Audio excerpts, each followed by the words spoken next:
Magandang umaga sa inyong lahat mga kapatiran ko. Ayan, ngayon araw ng Undas.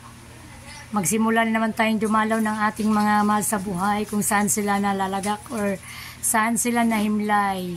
Kaya ang bawat isa ngayon alam kong busy-busy. Kaya ayan ha, huwag ninyong kalimutan yung mga mahal sa buhay. Kailangan ninyong maisip at maalala. Lalo-lalo na yung mga anak kung mayroon man o kaya mga tatay, nanay, mga kung sino-sino yung nawawala sa ating buhay, ay kailangan alalahanin natin sa araw na ito. Huwag natin silang kalimutan kasi nung sila'y buhay pa, alam na naman natin na tayo magkakasakasama. Ayan guys. Dito sa aking mga mahal sa buhay, sa mama ko at saka sa aking asawa, sa aking apo at saka sa aking biyanan, I miss you all. Lahat kayo ay namimiss ko kayo. Sana pagdating ng araw magkikita-kita rin tayong lahat. Alam nyo, mahal na mahal ko kayo at hindi ko kayo makakalimutan habang ako'y nabubuhay. Ngayon, araw ng Undas, yun ang pag-aalala sa ating mga mahal na buhay na namayapa na. Kaya kailangan natin silang alalahanin, paghandugan, sa anumang mga kunting bagay at sa maliit na halaga lang. Huwag natin silang kalimutan, mga mahal ko. Ayan yung aking asawa. Yan yung aking asawa. Yan ang mama ko. Si Mama Biding ko.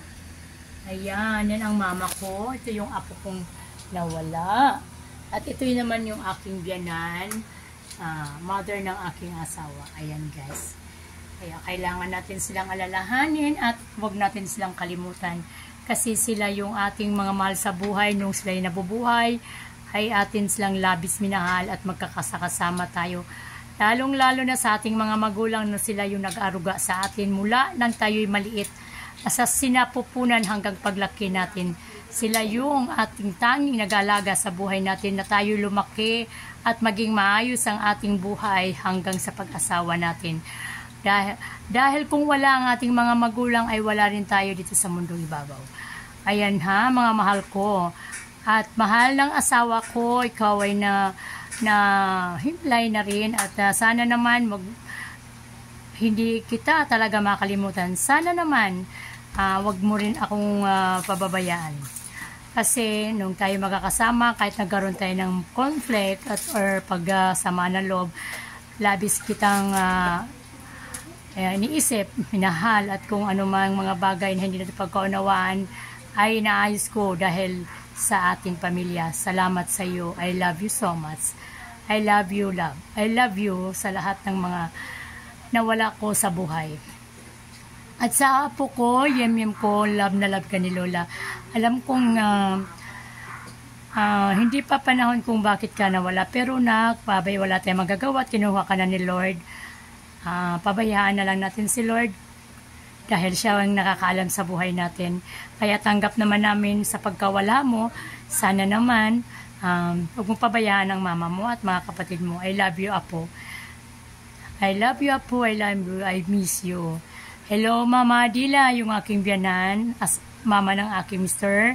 Hello, Mama, kung saan ka man naroroon. Mahal na mahal kita bilang biyanan. Ikaw po yung aking nakasundo nung ako'y bagong asawa ng yung anak. Pero ngunit Mama, sa ngayon hindi talaga kita makalimutan kahit na saan man ako mapunta, nandun ka sa puso't ko at isip ko. Kaya Mama, I love you and I miss you. Hello, Mama Miding, I love you very much, Mama. I love you. I miss you, Mama. I miss you kung saan ka man naroon, Mama.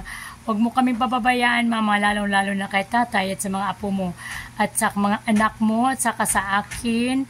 Sa lahat mong mga mahal mo sabay, mga pamangkin mo at mga kung sino-sino, kung saan-saan man sila ngayon, Mama.